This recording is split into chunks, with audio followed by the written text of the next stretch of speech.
It's time for Milberger's Gardening South Texas, live from Milberger's Landscaping and Nursery at 1604 in Bulverde Road. During the next 2 hours, our experts will help you with your gardening questions when you call 210-308-8867. That's 210-308-8867. Or come by Milberger's during the show and have your question answered in person. And now it's time for Milberger's Gardening South Texas on 9:30 a.m. The Answer.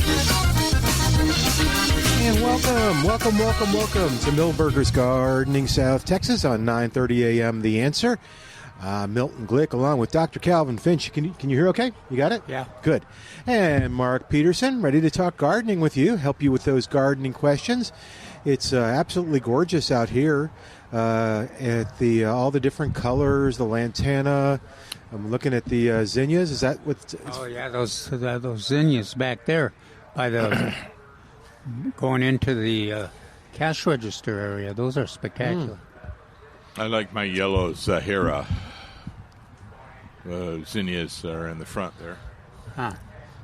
Even more than all those reds and yellows and oranges. Yeah, it's just something about the dark gold zinnias that I like. Although, there's some reds, some dark reds, and some purples that I grew this year that looked very, very nice. I'm pretty sure they use zinnias. We're not very far from Sprouts.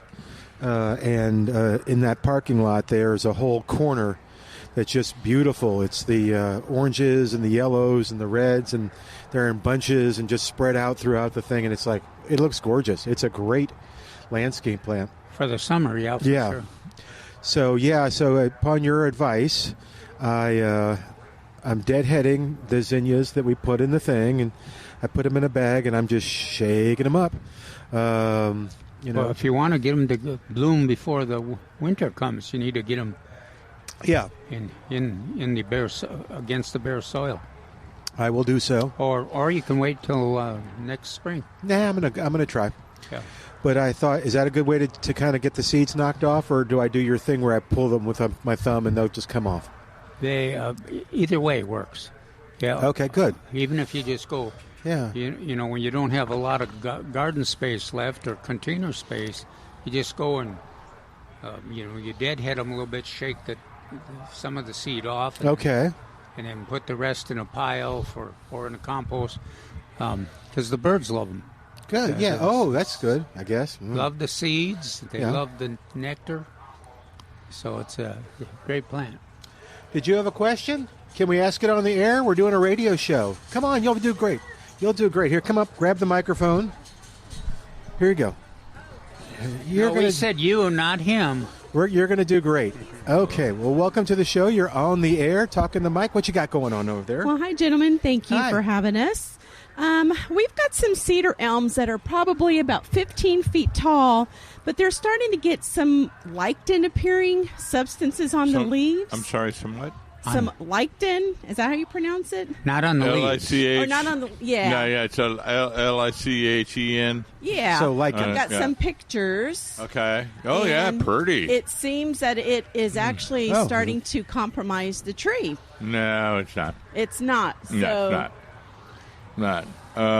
It is actually a symbiotic relationship between some algae and some fungi. And to me, it says you have very good air quality. Hey, it's not interfering with the tree at all. It's an organism on their own. Okay. The tree seems that it's actually starting to stress a little. I don't know if it's just a lack of water, which we've been pretty vigilant about watering, but maybe not enough. How do you water them? And it may be that you just can't water it enough. True. I don't know. You have once every couple of weeks we give it a good dousing. Oh, okay. That's perfect. With the hose. Yeah, we let it turn it on. And then whereabouts on the bottom? On the... Are you watering the trunk or are you watering the drip line? There you go. Thank you. That's the international symbol for drip line. Yeah. So that's where you should be doing it. Though it is kind of thin on top. That's why I'm kind of wondering. So we came to you experts for your opinion on what we can do for that. Do you have another faraway photo? Let's see. Oh, he's looking too. He's looking too. Her assistant. The silent partner. Yep, he's going to show you. Yeah, okay. All right, okay. Oh, what's all this in the background? Are you on a hill? No, we're actually on a flat portion. Oh, it looks kind of like in the back is a hill. Maybe it's the other trees. Yeah. Okay, it is thin. How often do you fertilize? That I'm going to give my husband to answer. Never. Oh. Yeah. We may think about this fall fertilizing with you don't have to. You can use compost if you want, but probably something like our 1959. Thank you. 1959. And then just slow release lawn fertilizer. Yeah. Okay. And then there'll also be a winterizer available. But I'm kind of with Mark. I think that 1959 with the trees like that. Yeah, it has both fast and slow release, and so a little bit zippy that the tree can take up, and then it can have a take up over a longer period process. Okay. So it's thin for our radio listeners. Yeah, what's happening? So the canopy is thin, and the leaves are rather small. Are they close together? No, it's open. Oh. That faraway picture. Yeah. Be darned. Yeah. Did you want to come on? How much soil? See, much there soil you do go. you have? See, Calvin saw the same thing, and I went. It looks like it's on a hill. It's very thin. Soil? Is there soil deep or? There's just rolling terrain. It's not particularly hill. It's not a steep hill, but we have multiple trees of the same type doing the same thing. Can you dig in that soil? Yeah. In that particular one, yes. So if it is it looks kind of a natural area where it's not formal bed. I would just add some compost once a year, and there. And that fertilizer is the 1959 that we have here, Milberger's formulation, which we both like because it has extra iron and sulfur and other magnesium. How long before they would kind of see? They may see some new green growth this fall. Okay, but it'd be sparse. The main thing would be next year. Okay, I think it'd be fuller. Yes. Yeah, I just didn't want you to do it and go. It's not doing anything. Thank you for that. Okay, yeah. I'm the same way. It's like, I put the fertilizer on an hour ago. Come on, tree. Well, I'm sure you at least remember to put the fertilizer down. Oops. Yeah, it's okay. No, yeah. So you are correct to be concerned. It is a little thin. I don't think it's going to die. However, let's give it a little boost along the way. And what I think is, you said twice a month? You said you're watering twice a month? Yeah, thorough watering twice a month. Yeah, that's good. That's just what you should be. So let's just give it a little fertilizer boost. Okay, cool. Thank you. That's a well-recommended tree. So That's a great tree. It's one of my favorite trees. I sure liked our cedar elm. Yes, sir. September, October. I'm sorry, we did jump over that. October first week in October. Okay. Great. Thank you. Cool. Thank you for coming by. It's going to be dropping the leaves now. Yeah. So you're going to have, but I think maybe in September you may get some regrowth just by watering properly, and then the tree's pretty much shutting down during the month of October and into November. So you're not going to see any kind of new burst of green. I'm just saying with the change of season, getting cooler, and your consistent watering. The roots should still be able to use that fast release portion, and then the slow release portion will be just in time for the spring growth. Yeah. So the main greening will be next spring. All right. Good luck. Cool. Thanks. Right. Thank you for coming by. Thanks for coming on the question. Yep. Good. And it is a good tree. Thank you. All right. 210-308-8867. Bye. or like these nice people, you can come and ask your gardening question in person, and that helped too, because we got to see the tree and the whole thing. Right. Sometimes that makes a big difference. So we encourage you to come on And by. it's funny how different situations are. You know, when out there by the medical center in my neighborhood, we planted some new bur oak and some cedar elm. And the bur oak suffered, and finally died. Mm-hmm. The cedar elm just prospered, and that soil was horrendous. It was we had to get it like 6 neighbors to dig a hole there, you know. But and now that cedar elm looks good. It's adjusted to the soil and the situation. Yeah. So I would question the bur oak's native range. I don't think it comes this far south. Yeah. I think it's mostly in the Fort Worth, Dallas-Fort Worth area because of the thinness of the soil. Okay. 210-308-8867. Great question to start off with. So 210-308-8867.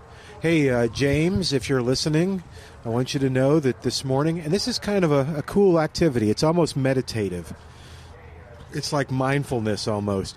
I went in our big Vitex, and James encouraged me, and I cut the spent blooms off again. And so let's see if I get anything. But, there's a lot of them. So it's like cut.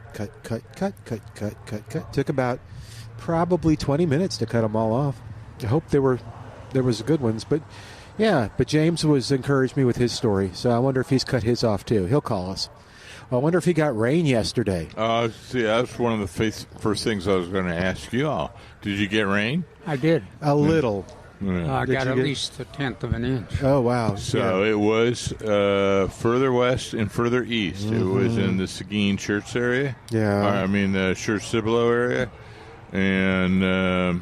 but I got enough that it was... and in your area. It was damp still this morning.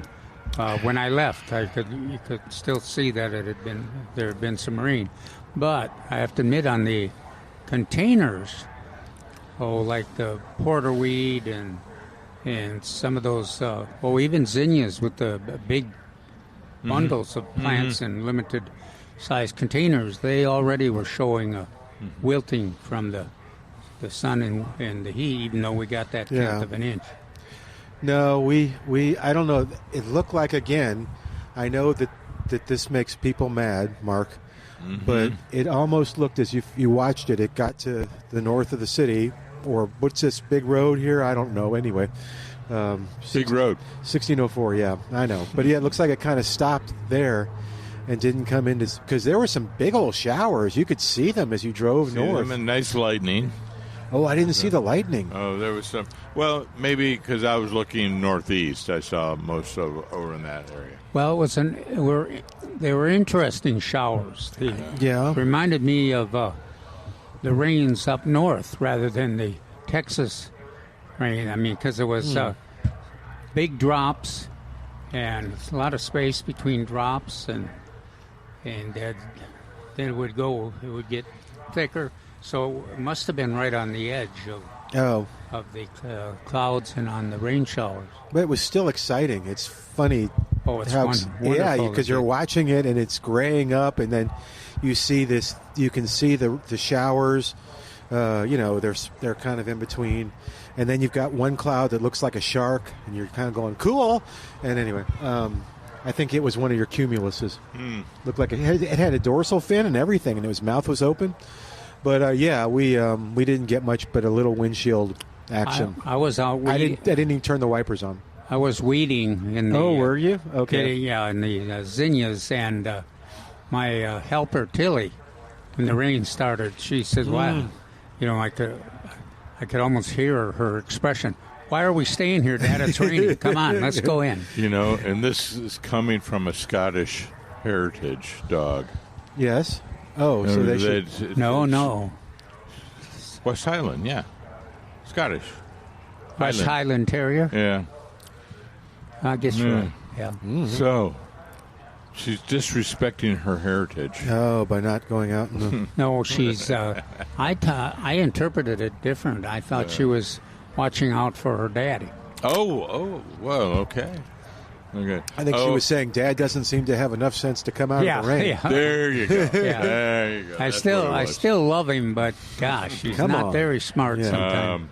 I have some sad news. Uh-oh. The geranium that I was trying to keep over the summer. Oh, dear. Finally went away. And, okay. What I happened? helped it along at the end this morning. Oh, did you find? I helped it down the road to the trash can. Yeah, I mean, you have the Rainbow Bridge for pets. What do you have for plans? Compost pile. Oh, that's the compost pile. Sad. The Rainbow Bridge is kind of like it's going across, and yeah. So now I'm looking across at all our wonderful plants we have here. And this is a site that's very sunny in the morning and shade in the afternoon. Currently, I have my pintas there, and they're doing okay. But I think maybe I'll get something that likes a little bit more sun. I'm looking at those zinnias over there. Oh, yeah. Yeah, I have a friend who was talking to me last night. They've got a big oak tree. And they want to, and it's now got mulch underneath it, and they want to figure out something they can plant in it. It's going to be shady, but they could enjoy, but that's a perennial. And they had some good thoughts. They like the lavender. I mentioned the lavender lantana. I don't. Mm-hmm. Will that do well in shade? No. Oh, it won't. Okay. What? It wants sun. Well, how much shade? It's oak tree. Okay, a live oak. Yeah, I guess so. I don't know. Yeah. No, I'm with Calvin. Okay, so what would be a good purplish thing? They may come and visit us. I told them to come by because they could see the plants too. If it's really dark shade, I love my Persian shield and I love my purple oxalis. Okay. Both purple. We were mentioning Purple Heart. Poor Purple Heart. It does nothing but try, and people kind of poo-poo it. Oh, it's fabulous. No, it is. We have some planted under an oak tree, and I literally just stuck it in the ground and watered it, and it rooted. Cut a few snips off, or tear a few snips, 2 branches, and throw it on the ground. Pretty much, and it was very exciting.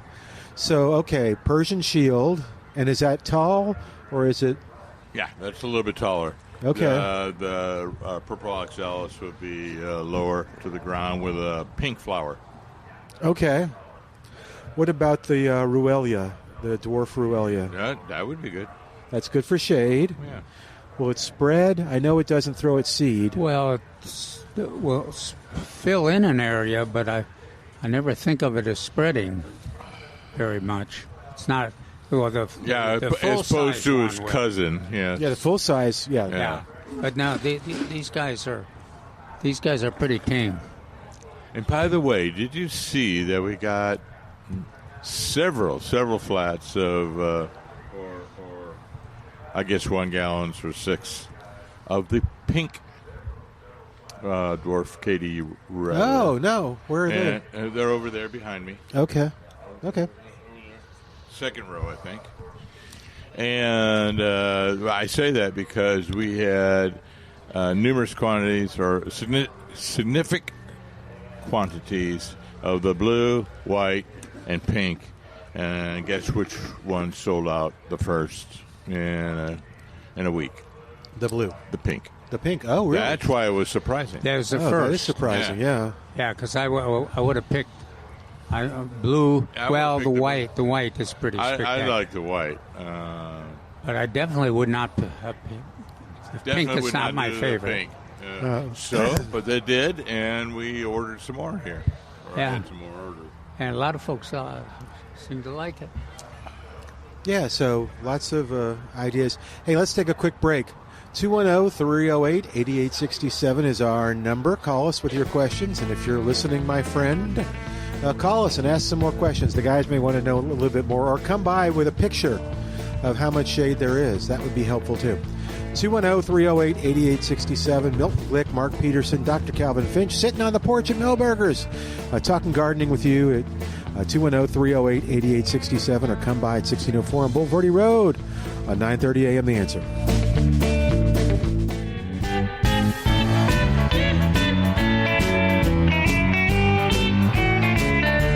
Welcome back to Milberger's Gardening, South Texas on 9:30 a.m. The Answer. Hey, it's a new month, and if you're thinking about what you're going to do in August and what you're going to treat your family to, well, I want you to remember, as you're feeding that family or you're getting ready to grill for a weekend, or maybe you're going to do some stuff on Labor Day, remember Pruski's Market on Highway 87. You will not be disappointed whether you're getting natural beef or chicken or sausage, wide variety of sausages, great meat, especially the Yanta, which is all natural and has no preservatives, no antibiotics. But yeah, and then the cool thing too is you go in, and if you're like me and don't know a lot about the stuff, you just know enough to be dangerous, well, guess what? They'll help you. And it's not something you got to, I got to call this guy and they're going to go in the back and I'm never going to see him again for another 20 minutes. Nah. Butcher will come on out and help you right away. And they may make a suggestion you didn't even think of. So head on over there to Pruski's Market. Go to pruskismeatmarket.com. You can order this, by the way, and have it shipped to you. If you're listening in San Antonio, Atkins, Austin, Corpus, it doesn't matter where you're listening. They'll ship it to you, and you can find out more at pruskismeatmarket.com. All right. We will get back and start talking about more gardening at 210-308-8867. Just one thing more about Pruski's. Yes. They have wonderful packages that you can give to birthdays. Oh, okay. And somebody's birthday is coming up. Just for our fans and the listeners out there that they may want to give a birthday present. Oh, you mean Al? No, not Al. Oh, Calvin already had his. I can't imagine who you're talking about. All right. Can you figure out who he's talking about? No, you gave me heck because I teased Al, so okay. I just quit thinking about birthdays. All right. When is this person's birthday? The 15th. The 15th? Okay, yeah. So it's coming up. All right, 210-308-8867. 210-308-8867. All right. Just saying, the 15th is a Friday, and then we'll be on the air on Saturday. Oh, okay. Just saying. He's a subtle person, isn't he? No. All right. Is that the same as loud? No. Oh. All right, 210-308-8867. Hey, I've got a weird question. People love gardening, and the trouble with the heat is that, and it is hot. I don't think I'm fooling anybody if I say it's hot or if I say it's not hot. But let's talk a little bit about what people can do. Stay out and garden, kind of protect themselves, things like that. Can we, as long as you brought that topic up, yeah. Can we alert people? We debated this 2 or 3 weeks ago about could you plant these wonderful tomato transplants that we got directly into the garden. And I think Mark agreed with me that, just go ahead. I have after planting mine directly, I've revised it, and I thought the potting them up is a better way to go because of that, the 100-degree temperatures, and depending how good your soil is and everything. But I've got some more plants, and then I'm going to also dig up the plants I've planted so that they'll be in a container, and I can put them in that kind of a more controlled, a little bit more shade. Right. Well, we were talking yesterday about adding some shade, physical shade, either with a screen or even as simple as a piece of cardboard at the right time of the day would help out a little bit. Just want to point out that Mark says to plant in the second week of August. Okay. Huh.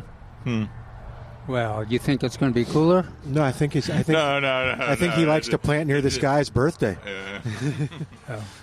No. So anyway, that was one of the reasons a long time ago. I said, I don't want to plant a plant in full sun so early in the summer. But you know what? I don't think it matters whether it's first week in August or the second week or third week in August. There's the black swallowtail there. There it is. Well, there's one. Oh, look at that. Oh, wait a minute. No. It's got that blue on there. That's that blue one you saw yesterday that we didn't know. Pipeline swallowtail. All right. Well, did you want to talk about how to? So anyway. No. So that was Okay, that was the plants. We're talking about the plants, but you were referring about yourself. No, right? I was just if people won't go out there, I don't know. Calvin doesn't want to talk about it though. So no. He just wanted to talk about the plants first of all. Well, no, he said okay. And then what I was going to say, make sure you do your work early in the morning. Yep. So and hydrate yourself and your plants. Oh, the hydration's important. What about doing things like long sleeve shirt so that you're not getting burned? Yeah. It's not going to be cool, but it does help you protect yourself. For hats. All you young kids, you just look for your grandfathers and your abuelos. What do they have? They always had a long sleeve shirt in the summertime, buttoned up. So net protection and a hat. Always important to have a hat. Mm-hmm. Sunscreen if you need it. Yeah. But physically eliminating the sun. Long sleeves. She was pushing her sleeves up. I think she heard us. Well, a lot of it depends on when you're gardening. Some of us that are older try to do our gardening in the morning. And then you quit about by noon, and because that's when it really gets pretty hot. Now, it's just hard to pass up that. Look at that, the blue in that pipeline swallowtail there, unbelievable. Yeah, look right at your radio, you'll see it. Yeah, blue and gold. It is pretty. Do you say gold? No. Oh, I thought you said gold. Did you say gold? Oh no, I said blue and something. Okay. Well, maybe just because in 6 more weeks, the maize and blue will be playing. It does look like it likes that lantana a great deal. Yeah. All right, what else, Calvin? What else you got? Calvin, what else you got? Well, we can talk about butterflies. We can talk about the article. We can talk about we still have tropical milkweed here. We've got some porterweed. I had we talked yesterday about the August, and I made a statement about the August being the best butterfly month, and boy, it sure, I think it has, based on what we're seeing here at Milberger's and also in our landscapes. And if you agree with that, listeners out there, let us know. Yeah, I'm seeing white and yellow skippers as well as the big, more famous butterflies. So, yeah, I'll just along the... When you're talking about you mean the... Little sulfurs. Oh, the little sulfurs, white ones, skippers. Yeah. Skippers as skippers, in... Yeah. That's Brazilian. That's one of the most common. And then the sulfurs and the skippers. So, we've seen a lot of those in addition to all the big name, the queens, and swallowtails. Sulfurs and all the whites too. But it's pretty. There's a lot of action, and of course the fritillaries and the queens. The queens are really in action out there. They're eating every. Well, I take that back. They're not eating every milkweed because as far as I can tell, they're not. At least in our neighborhood, they're not eating the zizzotes, which is one of the easiest to grow. They're not eating the calotropes, which we've had here at Milberger's. It's a real showy milkweed with blooming up a storm, and they seem to be a real favorite of the monarchs, but it's not eating. But the queens are not eating it, which surprises me. But as far as nectar plants go, they sure do love the Gregg's Blue Mist. Oh, gosh, you're right. So consider that in your garden. as a nectar source for all butterflies. But when the monarchs will come through in the fall, you'll see those. Right now you see all the queens on those, as well as other butterflies getting their nectar. Well, and zinnias. Yeah, the mist flowers, the zinnias, on the porterweed. Yeah. Paul would be so proud of us. Yeah. Of us. No, I always think of Paul when I think of the porterweed. Porterweed wants full sun, right? Yes. Okay. Yes. I'm just trying to think of that. Again, my friend who was trying to do stuff under the tree. Yeah, no, that wouldn't last long. No, I didn't think so. I was just double checking. Are there any lantanas that'll put up with shade more than others?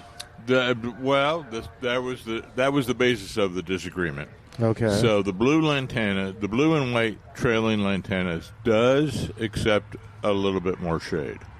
Okay. But not if as they much gave shade. their druthers, yeah, they'd like to be in full sun. But Okay. they will tolerate a little bit more shade.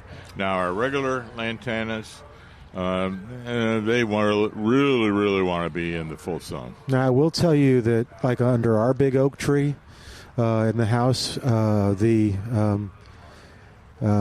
don't know what variety it is. It's the one that has the yellow and the pink and the orange and the bloom. Mm-hmm. But it grows huge, and it's right under the oak tree. It's up against the oak tree. Has it got? We didn't plant it. Yeah. It's got blooms, though, huh? Yeah. Oh gosh, yeah. Yep. And It's about I 4 or think 5 feet tall. Yeah, I think it's one of the Chimera hybrids. I don't know who planted it, but we did not plant it. That's the problem. Yeah. That particular hybrid is from the Caribbean, and it is invasive in many natural areas. Why do you think it's blooming? That surprises me that it's blooming in the shade like that. Yeah, no, I don't think I've ever seen it in real full shade. Yeah. Maybe on the side of a tree or near a tree. Yeah, I think it Or gets some fence side, sun. you see. Yeah. Where there's in certain days or certain times Certain of the day hours, we'll yeah. get shade, but right along the fence is where I see those big ones. where it gets that afternoon blast. That's surprising. But it would be underneath the tree. That is And different. it's there's the neighbor had one too, so I don't know if it just did root wise or again but the hybrid wouldn't grow from seed, right? I mean, if the birds ate something or some hybrids will. Yeah, some hybrids. This particular hybrid is. Okay. So this famous one is with pink and yellow flowers. Yeah, I'll take a picture of it. Yeah, pink and yellow flowers. Yeah. And that one's called ham and eggs. Oh, and okay. It grows large, like for 5 feet. Yeah, it's so it's very large. It's very happy. But that one spreads by seeds. But they, the neighbors before the new neighbors moved in, cut it down to the ground, thinking, okay, we showed it, we didn't like it. Yeah, it came back. Yeah, exactly. That's exactly how I felt, which was good for you, Lantana. No, that's what both you and the Lantana was good. Yeah, we could hear it laughing in the evening.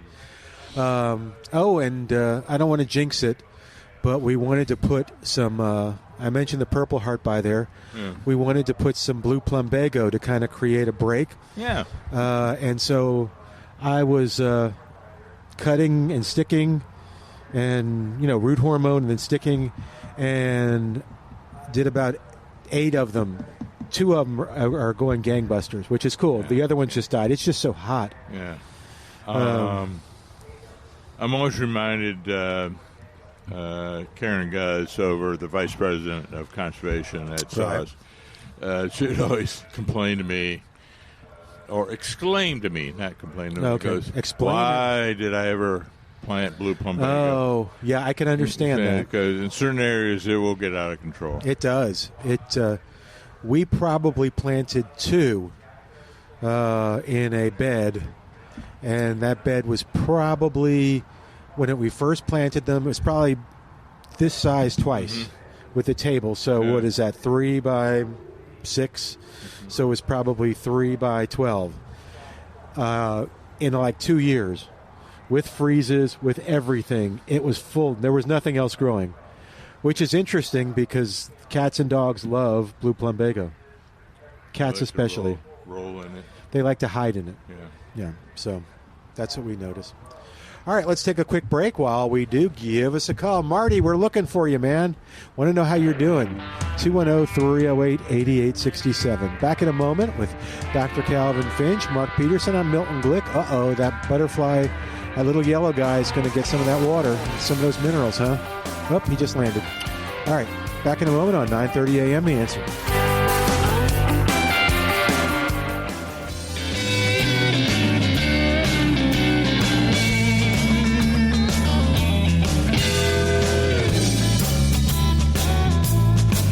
And welcome back to Milberger's Gardening, South Texas on 9:30 a.m. The Answer. She had a good question, too. Yeah, that is a good topic. You want to say what she asked you, or you want me to say it? Another listener running away from us when we offer them to be on the. We've had some good success. I wasn't quite sure what was behind it, but she said that someone told her that one color of lantana the deer eat. And I said, no. Lantana is a deer-resistant species. There are attributes that I like on new gold, and there are some problems with new gold.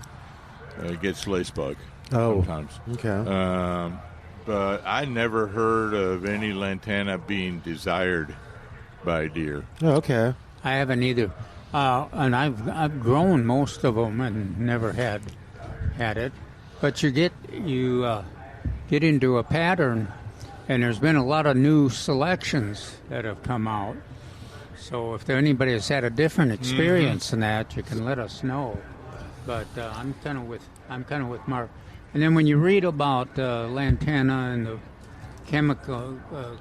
chemistry of the foliage, and even the blooms and seeds, they're not really conducive to mammals eating them. The birds will eat the berries. Yeah. And you asked about did that one selection of, I said hybrid. I may have better have used the word selection. The Chimera lantana. That's how it spreads by birds. Oh, it does. Yeah. Okay. Well, that makes sense. That makes sense why it was, because I don't know why you would plant it that close to the tree, but it would make sense that the birds might be that close to the tree. Even the fence. Yeah. And then, in the fence. That's what I was thinking. And this kind of the droughts that we've had, it is one of the most drought-tolerant plants, so it's able to take advantage of the open areas. And lantana, yeah. Ready to germinate when we get a little rain. And then the thing about it is it can tolerate, if it gets germinated, gets some development, then it can tolerate a lot of droughty weather and still prospers. So there it is in place, in the fence and everything. Now, Mark, you mentioned we were looking for plants in the shade under oak tree with some. No, they also have deer, by the way. Yeah. She reminded me of that. Oh, you got deer? Yeah. They do, yeah. Oh. But anyway. Oh, I was just you had mentioned something that's growing in that you liked was some of the purple. Yes, Persian. The two purple shade plants, or the shade plants that are purple that come to mind immediately, Persian shield and purple oxalis, which is oxalis has a kind of a clover-looking leaf, and then it had a pink flower, or it's kind of sometimes called royal oxalis. Now, did the deer eat that? I think, it's an oxalis, so I don't think they. Well, I'm not sure. Yeah, I'll just say it like that. I've got it growing in some semi-shade area, but I was just thinking that it's fenced in, so I don't really know of how the deer react to it. That's kind of an attractive plant. Easy once it's established. Yeah, once it's established, it's very easy to maintain and grow and keep alive. Now, in fact, it's a little bit you can I've been known to turn the soil over and still, to make it ready for one of the other shade plants. But the oxalis will find its way back in there to continue. There is a yellow oxalis, which is a native one, a different species, but it has a pretty yellow flower. Weed. But it's notorious as a weed. There's also wood. I'm thinking about that. Wood sorrel. That has a pinkish flower. But these are more. You're getting more into East Texas type Houston, with a little bit more moisture. Okay. So would you recommend a perennial under there, or like they could do Vinca? Could Vinca? Yeah. Does Vinca want full sun? No, Vinca wouldn't. Yeah. Vinca no? Vinca bad? No. That's full sun. But okay. On that is if you want to do an annual or a perennial. My rule is the trees don't like to be watered a whole lot at the roots. Right. Base. I remember that now, yeah. So if you had an annual that didn't require a lot of water, well, that may be one you could do. Perennials the same way. Now, if you're, I had a live oak tree in the one property I lived on that we planted the one with the golden flowers, that foliage in the winter time, and then in the spring it bloomed. Big band that grows. Oh, the columbine? No. Yeah. Is it columbine? Yeah. But based on your description, it sounds my live oak tree was pretty sparse. Yeah. It was in almost no soil. That would have been a good one. Yeah, because you're only the columbines, because you're expecting flowering at a certain time of year, and then you water them occasionally, and then you let it go to seed. And it came back every year. It was amazing. But you didn't expect a whole lot from it. No. Well, and I tried. Now this property I'm in now, I tried it, but I didn't get that same kind of.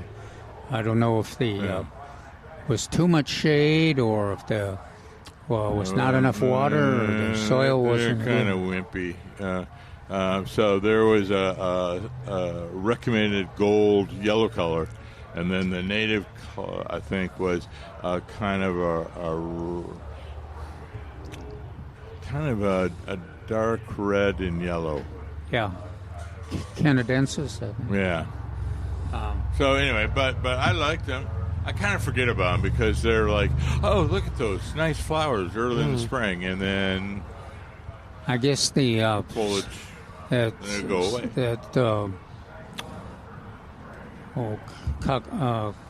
Coccineus, Salvia coccinea would be too tall.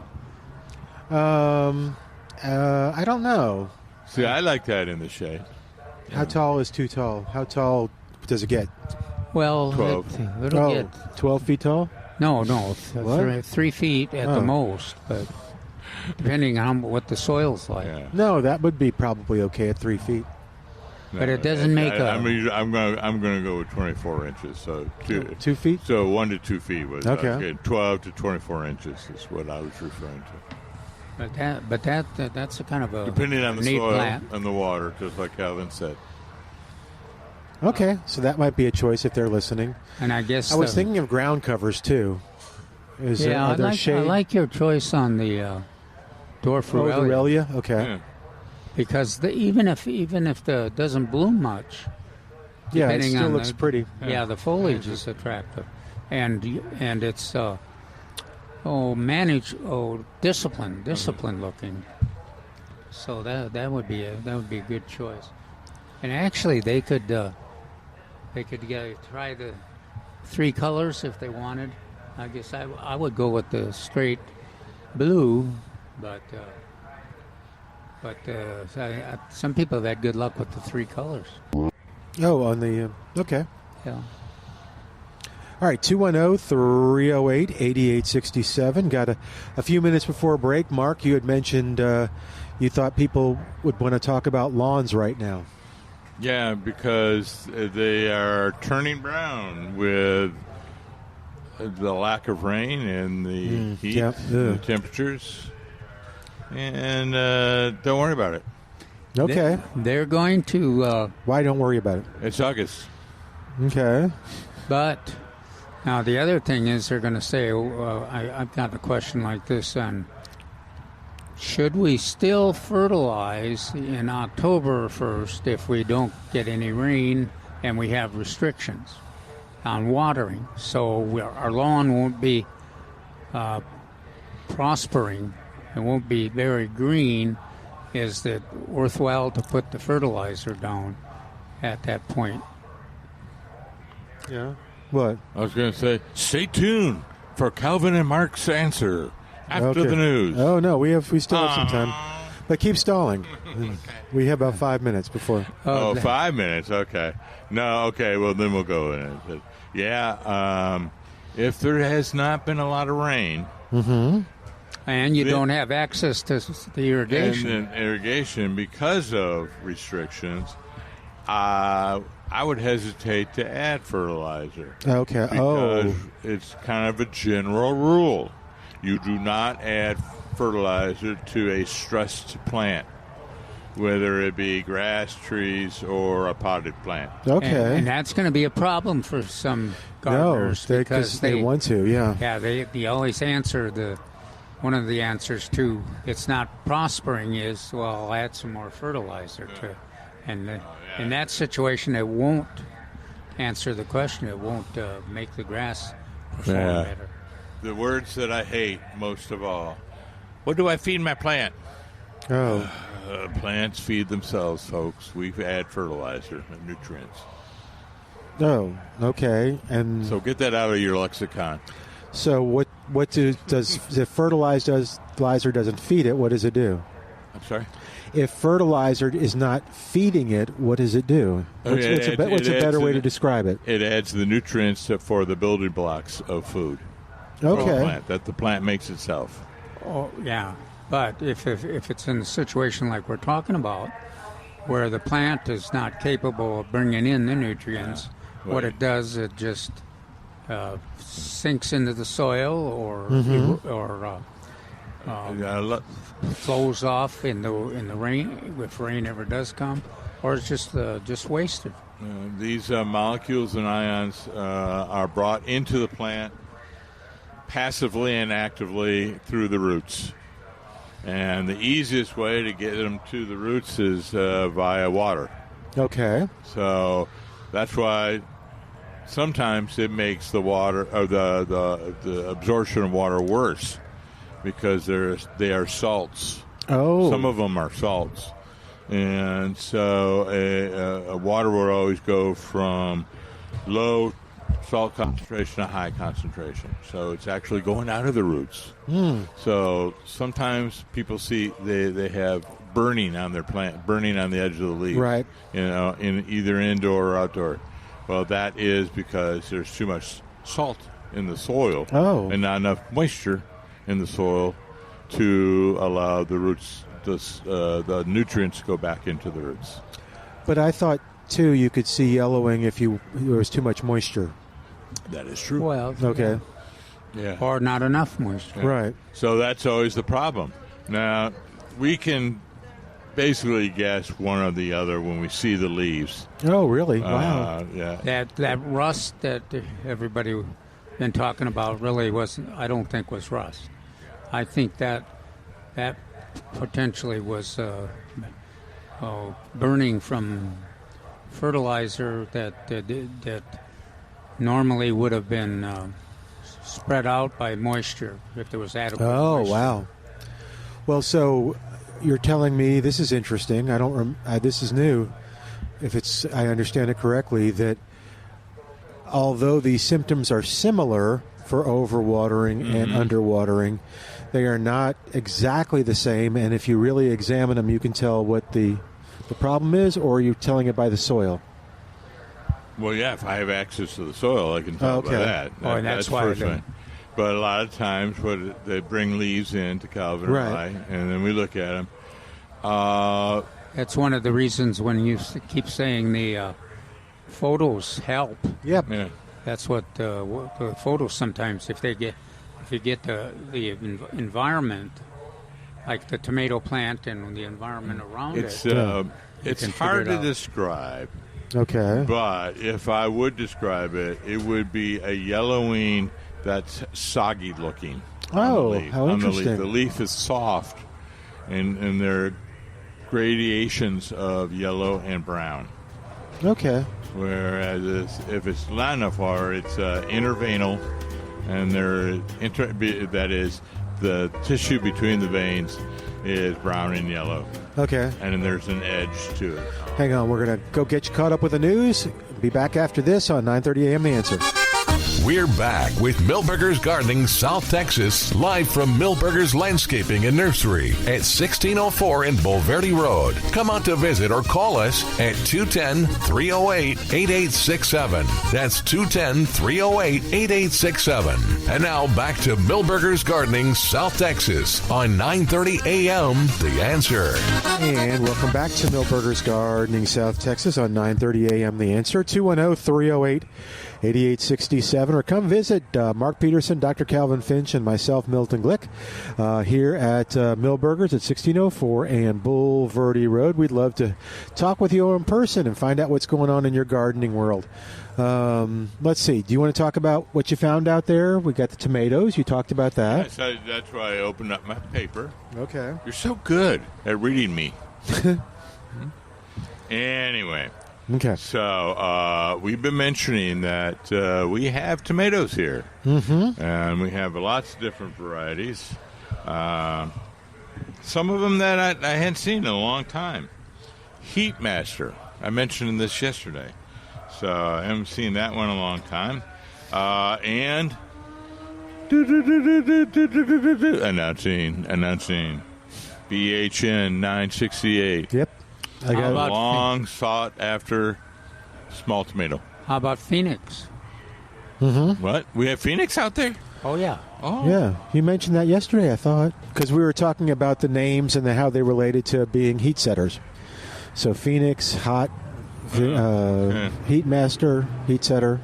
Well, there's also Thunderbird and Celebrity and Tycoon. Yeah, those are. I guess those are heat setters. Yes, they are. Yeah. Okay. Well, they're Calvin all shaking around. his head. Yes. Yeah, and there's Amelia and Ruby Crush. Red Snapper is out there.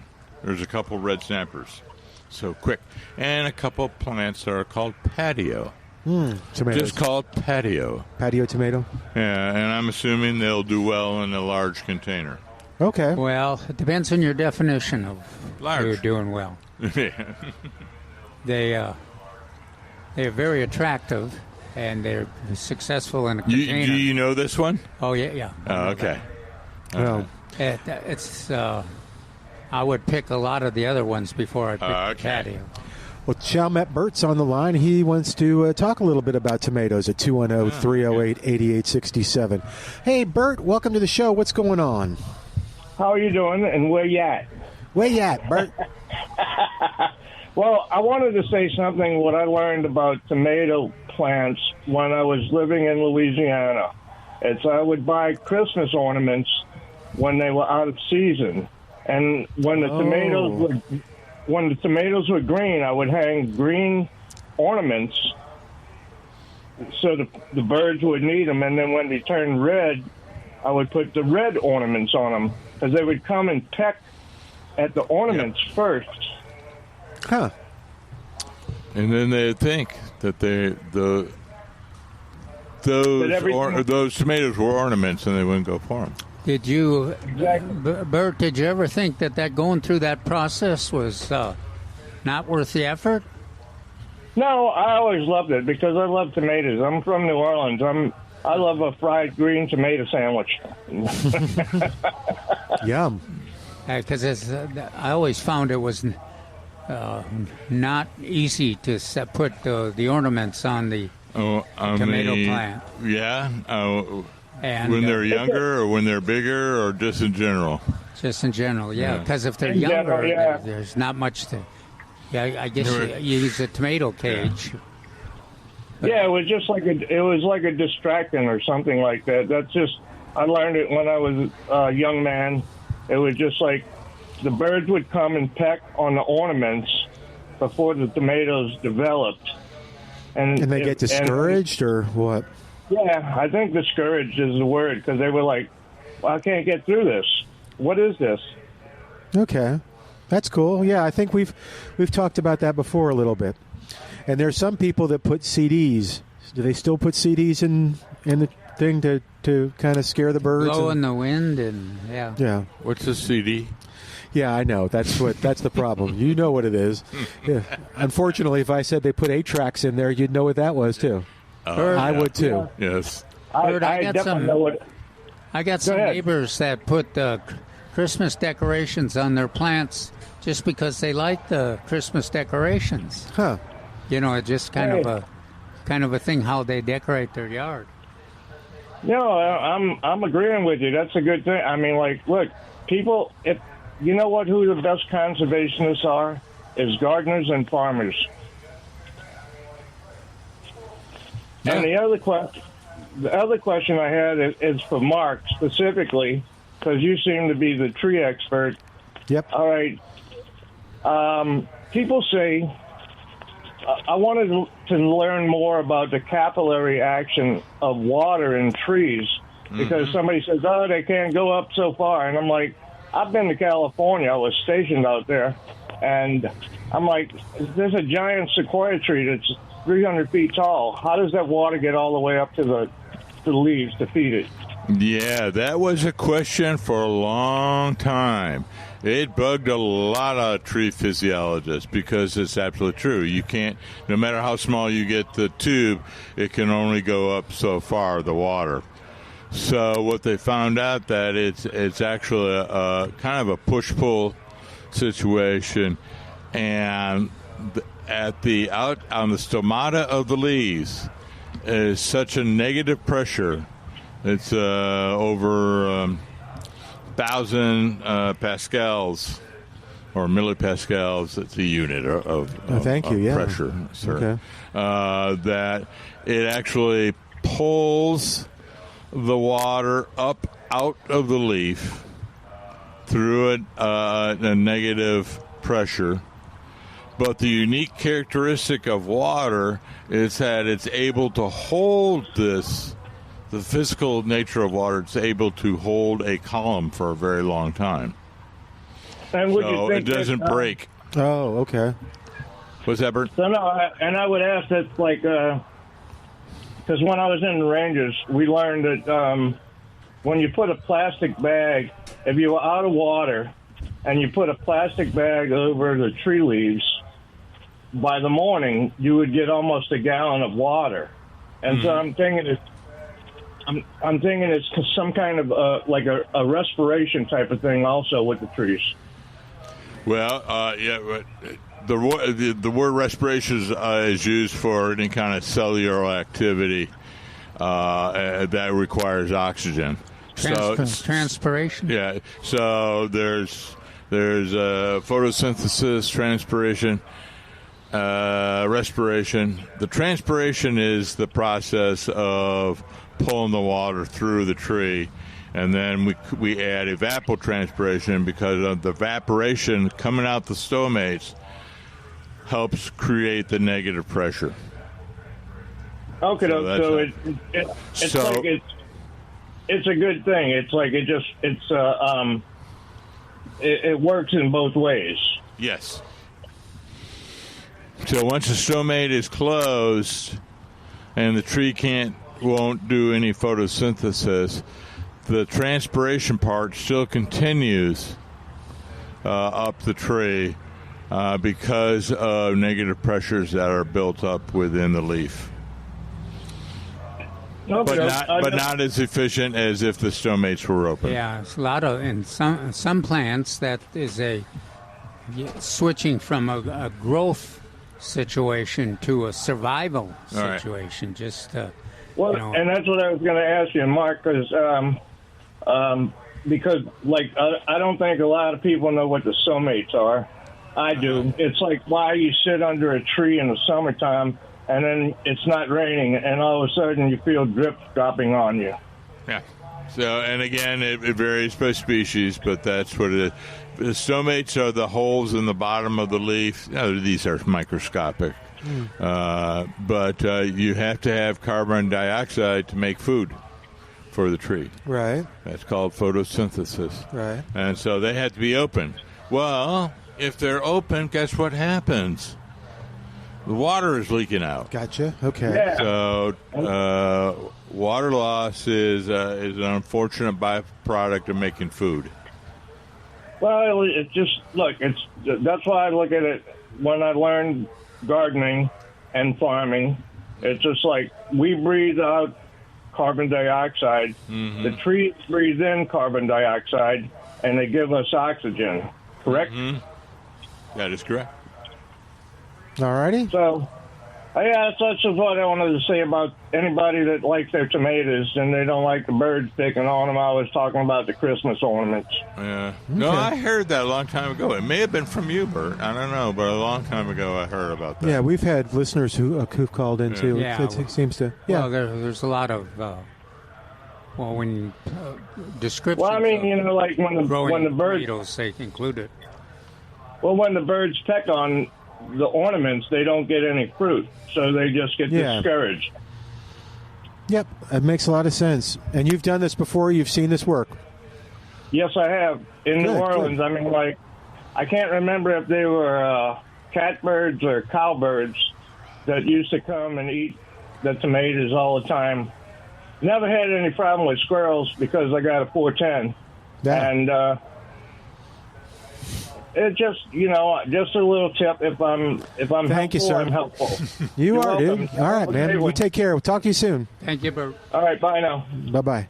All right, that'll free up a line at 210-308-8867, 210-308-8867. Yeah, there's all kinds of little tricks and trades that listeners have probably learned, and tricks and tips. There we go. That's the word I'm looking for. Have you got any a report on your begonias? Are they still... Nope, they're still trying. They're still... How's yours doing? But they're still struggling, or there's a little growth? So we have one that's got a little growth. Really? That's good. Yeah, so we're... But I will tell you that the ones that were in the ground anyway, that we did way back after winter, they are not liking this heat. They are just suffering. Are yours suffering or no? No, they're doing fine. Ours are full sun. I haven't seen any growth on your transplants. Should we take them out of full sun, or? They shouldn't. Yeah, they shouldn't be in full sun. Okay. No, we have some that are the dragon wing. Oh, that's right. Yeah. And they are in pretty much full shade. Or maybe they get an hour of sun each day. Okay, yeah, then mine are getting too much sun. Okay, we'll move them and see if that helps. Should I trim them up a little? Yours are living. Oh, you're talking about the ones. Try the ones that are planted now that were doing great for a while, and now are like, help me. I wonder why. What?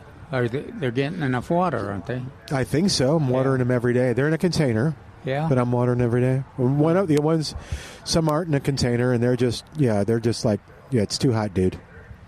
Yeah, that if they're in the soil, it could be more difficult than in a container. Oh, you think so? Well, a container is, the soil you put in a container is generally very, very well drained. So it never, it's not blocked at all. Okay. All right, 210-308-8867, 210-308-8867. Calvin, did you want to talk about your article? Yeah, we talked about it yesterday, and it was mostly about the lawn, so we covered some of the... Oh, yeah, we did. Okay, topics. You're right. Let's see if there's other topics we want to... We talked about. I want to remind everybody on sandburrs now. If you still got some sandburrs that have not released the burrs, have not matured the burrs, so that the burrs have fallen off, you got really a wonderful opportunity now just to take your sharpshooter and pick them up and throw them in a garbage sack. And the good thing about that is that the stickers stay there. Now, once they get mature, they'll fall off, and then you're wasting time to get the plant out, because they're an annual, and they're not going to have new seeds again. The seeds are already distributed around the ground. So do that. And Mark and I mentioned yesterday that if you're kind of overwhelmed by, I got 200 square feet, well, just pick the most, either the worst part of the yard or the most important part of the traffic is, where your pets are, or where you come in and out of the driveway or your door, and get those sandburrs that way. And then on your calendar, put down for, I always say March, and for next March to go ahead and apply one of the pre-emergence, Crew or Barricade or Dimension, and check the label to make sure if sandburrs you're targeting, make sure that the sandburrs are mentioned. Most of them are, and so that you can put that down. What is your date that you like? So I like the 14th of February, so a little Valentine's earlier. Day. But then we both agreed that a second application is highly recommended. Mine would be latter part of April, 1st of May, and you wanted June. Yeah, always. Which I was thinking about it at breakfast yesterday, reading your article. Maybe that's when I would do it. It works.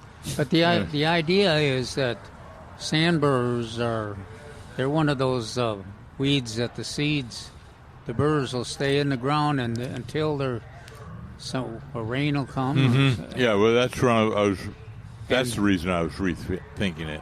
Okay. There may be a later time with the rains. Yeah. The May rains may be. Or even now with if we got September. September we're pressing it, but August rains, you'd probably get some germination of sandburrs too. So that's one of the things that we're watching out for. And once they get started, then it takes you a few years to get up your control again of the lawn. Now, the one good thing about our shade, sandburrs don't like shade, so that if you got a real shady yard, you shouldn't be bothered by sandburrs. Oh, good.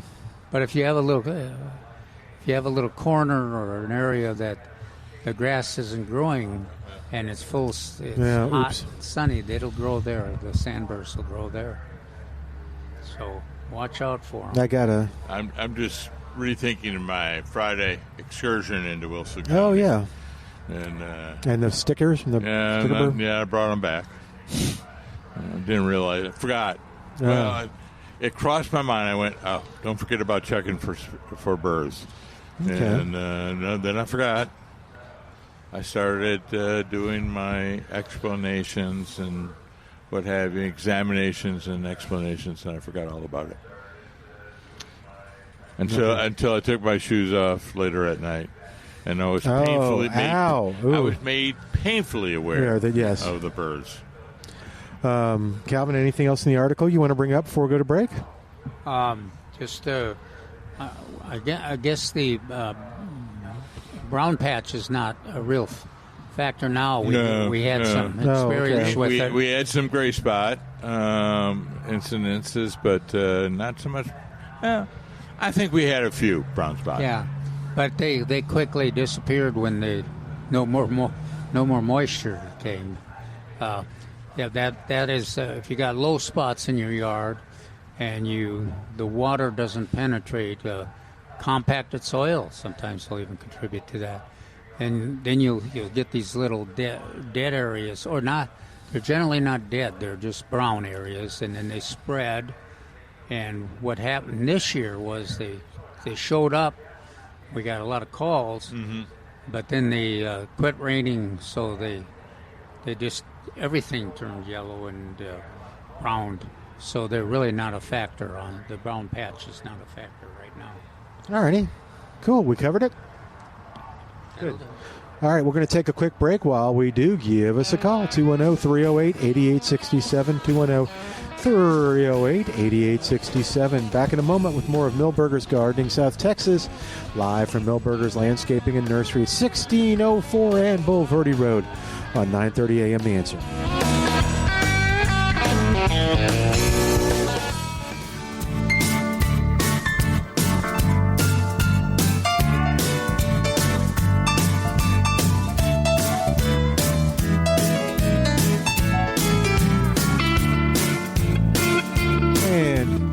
Welcome back to Milberger's Gardening, South Texas on 9:30 a.m. The Answer. All right, 210-308-8867, and James is on the line. First question, James, did you get rain last night or yesterday afternoon that you're going to brag about? I got 0 drops. I had rain. I had rain to the north, to the east, a little bit to the west, and a lot to the south. But I can tell you this, it was really nice. Because I just hit 102, and within 30 minutes, it went down to 84. Yep. Yeah. So I spent the late afternoon on the patio because I don't see that coming back for a while. Oh, maybe today. Who knows? But it was nice. A lot of wind. I guess I was getting outflow from every direction. I had stuff blowing everywhere. I was picking up stuff all over the yard. But it was nice while it lasted. That happened to me, too, and that's what I did. I was just sitting on the outside on the chairs, patio chairs, just enjoying the drop in temperature. Yeah, it was nice. Hey, I made an observation a while ago while I was watering, listening up, and I thought I'd seen something I hadn't seen before, but I was refilling my bird bath, and there were some honeybees floating in there. It's not unusual to have honeybees all over it while I'm filling them up. They don't bother me.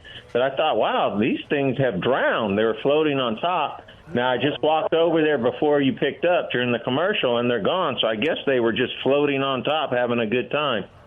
I'd never seen that before. I see it a lot. See it a lot when you fill the bird baths because they're all hanging around the edge. No. But And then that, I always get nervous about it. I don't want them to pass away and they're drowned in there, but almost all of them escape. Mm-hmm. They find a leaf or they find get on an edge and are able to get out. Well, they got out.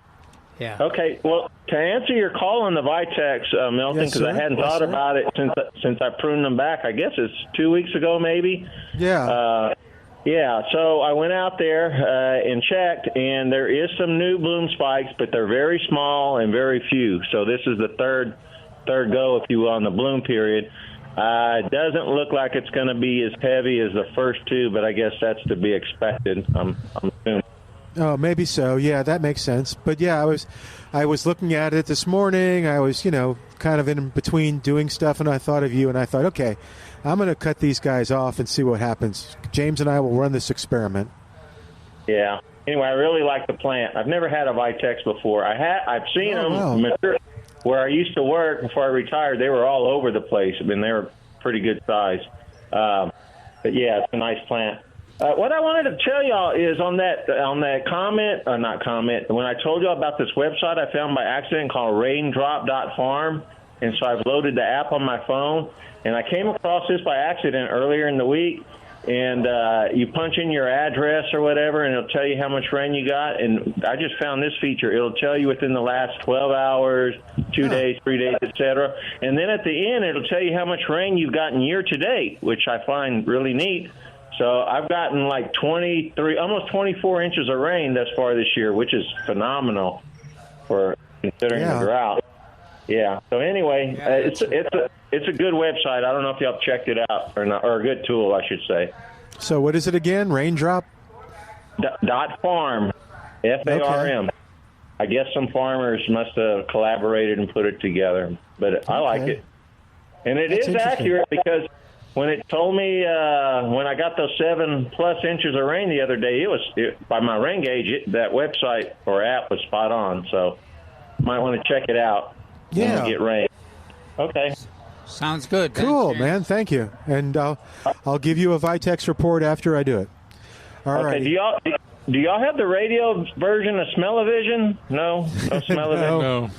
No, what were you going to smell? No. This brisket I got on the pit, it's not done yet, but it smells absolutely wonderful. You're killing us here. That sounds wonderful. All right, y'all have a good day. Yeah, And ma'am, get those hiccups out of here. Yeah. Will you right. come on the air with us and talk about what's going on? No? Okay, then talk to Calvin. All right, 210-308-8867, 210-308. And that's what we do, too. Just letting you know, you do not have to come on the air, but if you've got a question, we'll help you answer it. Not a problem. Yeah, no, it's not a problem. But we'll find out what was going on in just a second when Calvin gets through talking to her. What can you see? Well, at first I thought it was a pyracantha, but it's not. Oh, yeah, she said crepe myrtle. Yeah. All right. Hey, I have another question. You know how I'm trying to do things from seeds? Mm-hmm. So, mountain laurel. Yes. Okay. So years ago we were laughing. I don't know who I was with, a plant person or something, and a grower, and we were laughing because we used to sell mountain laurels at a very, very high price because they were hard to grow. Mm-hmm. And now we just grow by the dozens. Okay. Because we figured out the way to soften up the seed shell so that the tree can germinate from the seed. Oh, okay. And how do you? And in large part, that was in large part a result of Jerry's research into the bluebonnet. Oh, okay. So originally it was by hand on the mountain laurel. Would you sandpaper or? Yeah, file or sandpaper or something like that, and then soak them. Well, then with the acid methods that were developed by Jerry and John. Is that the sulfuric acid? Yeah. The pool? Yeah. The same thing that you... So it started germinating, and lo and behold, we could germinate thousands rather than tens. It was like thousands. Texas mountain laurel. Okay. But now if I've just got a handful of seeds, I've got like 10. Yeah. Okay. I don't have sulfuric acid. Yeah. So do I go back to the sandpaper method? Do I soak it? I would do a soaking with the strongest vinegar I could get. Oh, okay. Now, I will tell you what I saw online. Mm-hmm. I saw what they suggested was you actually take the seed and a pruner, and you're clipping the end off the seed, and then you're planting it. Is that too much, or that's not? I don't know if I want to physically abuse the seed. Okay, that makes sense. Other than trying to soften the seed coat with the acid. And you're trying with the acid to get the water to go in, to get the what to go in? To soften the seed coat enough so that when you get water, it will start the germination process. Gotcha. Okay. I'll tell you about another germination process in just a second, but right now we got Michigan Bert on the line at 210-308-8867. What's going on, Bert? Well, I thought I'd give you a quick call because yesterday the time was up. I just heard James calling about honeybees. And the idea was that they think that the bees are hanging out just for fun at the bird feeders. But one of the things that honeybees collect is water. It's pollen and nectar, water, and propolis that's sapped from the trees. So if you have a small bowl and you put marbles in it, that's not so. And the bees can just go on the marbles or something else and just take some water. They will do that, and they go to the hive and spit out the water that evaporates, and it cools the hive. That's a very good function of evaporation. Of the water, yeah. Mm-hmm. Yeah. So on butterflies, we do it. We see it a lot because they need the minerals. I don't think the bees need the minerals as much. No, probably do. No, they don't do the water. They're looking for all that water to mix in with the pollen to make the honey and the nectar. or the royal honey to give to the the queen. Bert, you still there? Nectar and the pollen. Yeah. Okay. Now I'm off my track. Okay. So you're suggesting a bowl with marbles. Oh. Yeah, and that the water is not over the marbles, but so that they cannot jump in or fall in and not be able to get out. What about the birds that like to jump in and splash? Yeah, and take a bath. But those darn marbles get in the way. Yeah. Then you have to have an extra. But you just explained that to the dead bees and their families. Well, except the bees don't. The bees don't die. Oh, they don't? What do they do? No, they didn't you hear our discussion? They do. They float to the side and floating. Get out. Oh, okay. Yeah. I know they were floating. I didn't remember if they were floating. I didn't get the get out part. Now they're doing the backstroke. Oh, you occasionally would lose one, but mostly they escape. What else, Bert? What else is going on? What the beast? We've been. Did you get my email now? I got to send them the picture. I'm sorry. Let me do that. Hold on. Yes, he did. No, he didn't send us the picture. I'm going to do that right now. I'll send you a picture of Bert's tomatoes. No, but I meant the other one too. Yes, I did. Thank you. About drying the apples? The oven or whatever. Yeah. No, about the oven. Yeah, that was a good idea. It sounded good. Yeah, that sounded much better than your dried pancake applesauce. Bert sounded much better. No, it was actually really good. I'm sorry. I'm not going to bring one now. Oh, here's a... Now, let's see. BHN 968. Please show to Mark and Calvin. So I'll send this to you guys right now. But, that's pretty cool. You're doing great, man. And these are Michigan 968s, right? Well, they are Texas 968s, but growing in time Michigan. Ago.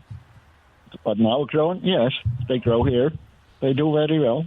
But we just have one growing season, not like in Texas early and in the year and later in the year. Here, it's too short. It's one long season, but not long enough for 2 times. But they do well, and they taste good. Yeah. Did you get the picture yet? Let's see if you got his picture. I mean, they look great, don't they?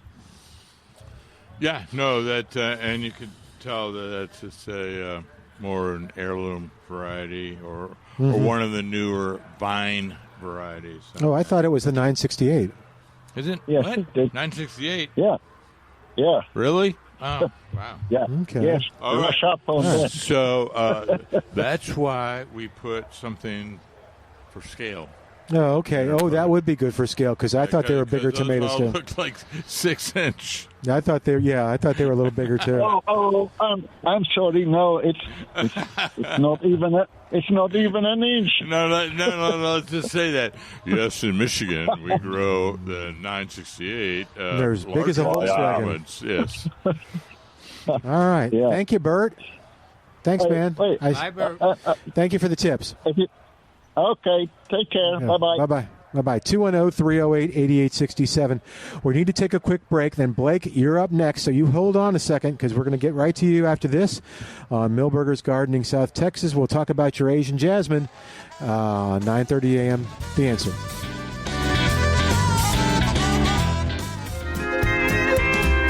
Welcome back to Milberger's Gardening, South Texas on 9:30 a.m. The Answer. Milton Glueck, Dr. Calvin Finch, Mark Peterson, and Blake on the line at 210-308-8867. What's going on, Blake? Welcome to the show.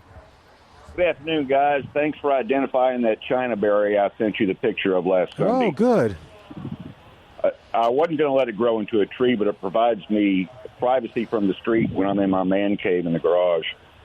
I just didn't know what it was. Cool. Well, glad we could help. Yeah. I'll keep it under my control. Texas River mahogany, but that name never really did catch on.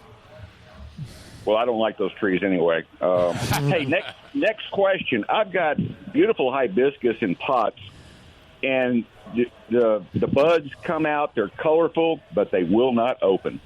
Is it too much sun, too much heat being in a terracotta pot? This is Oriental hibiscus? Yeah. Yeah, I think the 100 degree, I might. How much sun are they getting? Are they getting 100%? They're getting about 90%. And I'm having to water them every day because that west sun just eats them up. But, I mean, they've got like 25 colorful flowers coming out of the buds, but they won't open. Yeah. Now, they generally only are open for one day, but they're pretty consistent. But we mentioned this earlier, but when it's 100 degrees out there, and container plants are especially at the mercy of that kind of a heat, even the tough ones like the hibiscus. So have you got a lot of plants? 20? I've got 4 of them in pots, and what I'm thinking about doing is moving them to where they'll get only partial sun up till about 1 o'clock in the afternoon, and then no direct west sun. I think I would try that until the temperatures at night dropped. Oh. Yeah, and this is tropical hibiscus. So I think even the mallow hibiscus would have difficulty this time of year. Well, and then I'm not a complete believer that they have to be in full sun, because the times I've been in Costa Rica around the nice hotels, they're blooming like crazy, and they're not in direct sun. There's no direct sun. Huh? And that's what we're experiencing in the only sun. 85 degrees. On the hibiscus, we had one, and it was just suffering in the full sun, and we just moved it into the shade and watered it, and it just started going crazy, blooming. It was much happier. That's what I'm going to do after the show today. Yeah, so I know that goes. Compromise, I know it's counterintuitive, but anyway. Interesting. Okay, Asian Jasmine report. I talked to you guys March 1st, trying to kill out about 2,000 square feet of Asian Jasmine.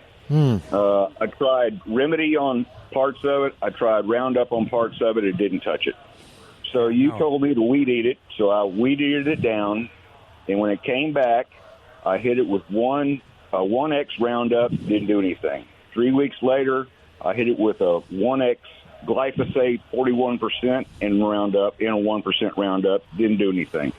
3 weeks later, I hit it with a 41% glyphosate and a 1% 2,4-D. Didn't do anything. And then I covered up a 10-foot section for 3 weeks with a blue plastic tarp, and I pulled it off last Sunday, and you could not tell where the tarp was and what wasn't tarp. So the bottom line is, if you want Asian Jasmine, you better really want it. The only way to get rid of it is with a weed eater. I don't agree. Have you? Did you try any Remedy? Yeah, he tried Remedy first one. Oh, did he? Yeah. And he didn't have any luck? It didn't do a thing. And I'm surprised that the pure glyphosate, formerly known as Roundup, didn't work. Well, I'm not surprised. Huh? We, of course, when we were working with the city crew, they were killing the weeds in the Asian Jasmine, but they got a little careless and applied a little more than the recommended, the recommended dilution. And of course, they ended up killing it. So you can kill it with Roundup. It just obviously it's not easy. No, it's not. But I've generally had good luck with Remedy, but well, like I said, I tried Remedy in one section. I tried 2,4-D on another section. Then I started mixing the glyphosate and Remedy. That didn't do anything. The glyphosate and 2,4-D, that didn't do anything. So you just got to get mean with a weed eater and not just cut the tops off. You got to dig down in the dirt. You got to cut those vines. Yeah. Well, a lot of people are having trouble keeping it alive. No, I'm surprised that after the weeding and any new growth, that the two products that you applied whether it be Remedy, glyphosate, or glyphosate and 2,4-D, didn't have effect on it. I am surprised. I am surprised too. In fact, after the 2,4-D and Roundup application, it turned the leaves darker, a darker green. And then I have some other little sections that I'll spot spray, maybe every 5 days. Doesn't do a thing. Oh, huh. So on the darker green, yeah. So 2,4-D has some aspects of plant hormone growth, and that's why we say don't water it in. When you apply it, don't apply it during rainfall, because what it does, it makes the weed grow so it kills itself. It grows so much that it kills itself. So I don't. I'm not surprised by having some leaves of the Aztec jasmine turn a darker green. Okay. So your recommendation would be the string more. Did covering it didn't do anything? Did you? Yeah. At the end, did the covering do anything? No, it was a 10. It was the blue plastic tarps that we all have. It was a 10 by 10, and I had it covered for 3 weeks, and I pulled it off after your program last Sunday, and you could not tell where the tarp was. It didn't do a thing. So yeah, you couldn't tell from the uncovered front with the covered. Correct. Yeah, okay. Well, that when you hear testimony like this, and then you will hear testimony on folks saying, "I can't keep my Asian jasmine alive," and then that's when you start saying, "Sorry, I can't hear you. Sorry, I can't hear you." No. So what I'm going to tell people is they can't keep it alive. I'm just going to go, well, don't do anything. It'll come back. Or apply Roundup. Yeah, or apply Roundup. There we go. Well, that's my report. All right. Well, thanks for the info. Good luck. Okay, guys. Thank you. All right. Thanks, Blake. Bye, bud. You take care. Glad we could help you on the tree. All right. 210-308-8867. The woman that had the big branch, Calvin, what was she asking about? She was. It was a crepe myrtle, and it just had powdery mildew. I mean, it just what we expect from a very old variety. Oh yeah. Oh okay. Yeah, and she wanted to know if she could apply a product to it. I said, well, the products wouldn't hurt it, but I couldn't advise her that I didn't think at this time in the year and at that point in the infection that there would be any impact. And so it was she took the information to be up to her. There's lots of DIY stuff you can look on the internet for powdery mildew, or regular old standard off the shelf fungicide, or don't do anything. Yeah, it's later in the year, and it will go away by the leaves falling off the tree eventually. Oh, okay. Well, and you don't at this point. Now let's see, it's August, so we got 2+ months. But you with crepe myrtles generally, you don't want to encourage them to grow much in the fall. We used to have a problem with them being susceptible to freezes and everything else, but so you kind of and we don't expect them to. Most of the time, we don't expect them to bloom anymore.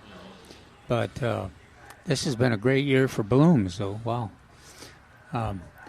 But anyhow, that's a tough decision. You can apply something, but I think at this point it wouldn't. In that selection, at that point in the infection, that you would not accomplish anything. So. All right. Cool. 210-308-8867. We have about 7 minutes. Do you want to talk about what dropped on Friday?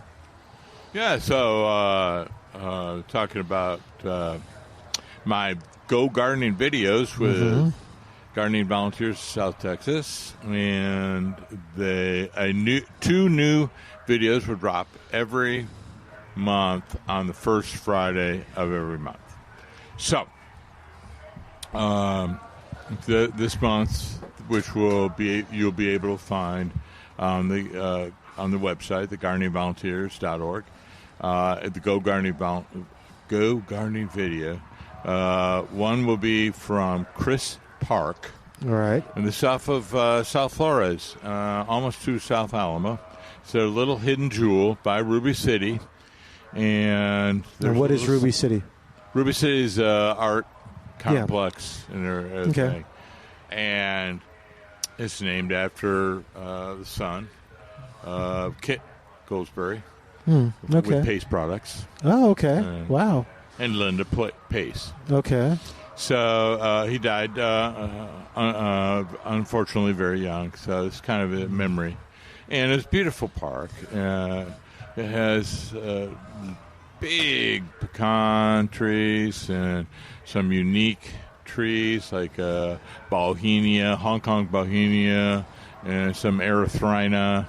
Unfortunately, they're kind of cold sensitive, but they're beautiful trees, beautiful flowering trees. And talk a little bit about how the park was developed and how it's maintained. It's maintained by master gardeners. Oh, good. So that's very interesting. It talked about the Hong Kong orchid, too, on the website. Did it? Yeah, they were very proud of it. Yeah, it is. A lot of them died back in the freezes of the early 80s. Oh, okay. But this one kept going and was kept alive in 21. The other video is with my good friend Lee Marlowe.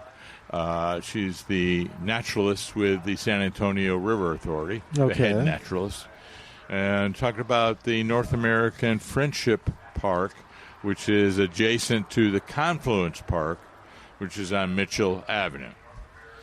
And we talked about all the plants that are pollinators for both birds and butterflies.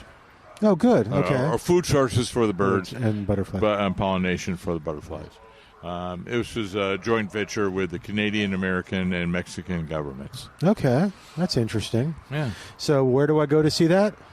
GardeningVolunteers.org? Gardening Volunteers. They shortened their name from the Gardening Volunteers of South Texas to GardeningVolunteers.org.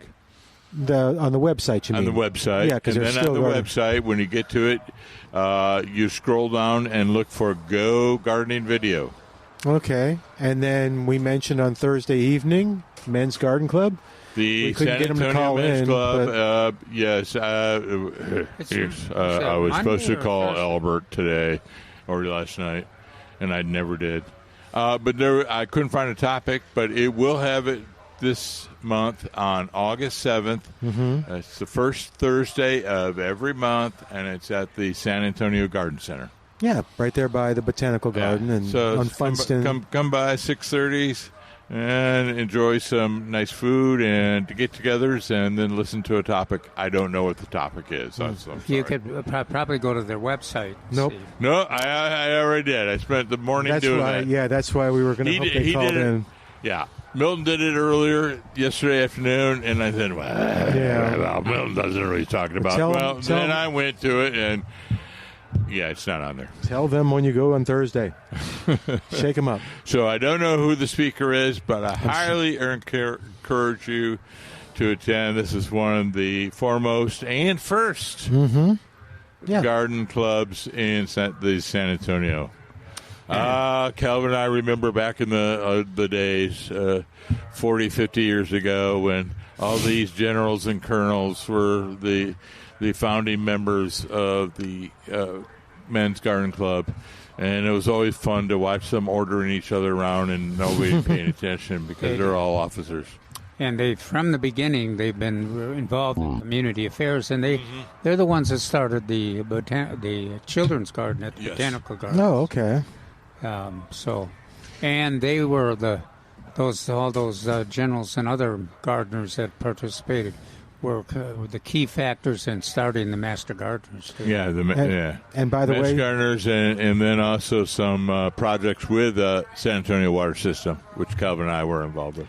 And I am correct, I think, that you do not have to be a man to be in the men's garden club. No, we're actually the best leaders of the men's garden club are women. There you go. All right, we're going to say goodbye for today.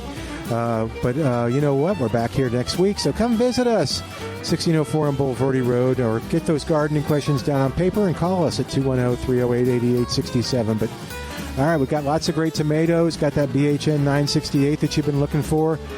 So come on by Millburgers and do yourself some great shopping. Back in a week on 9:30 a.m. This is The Answer.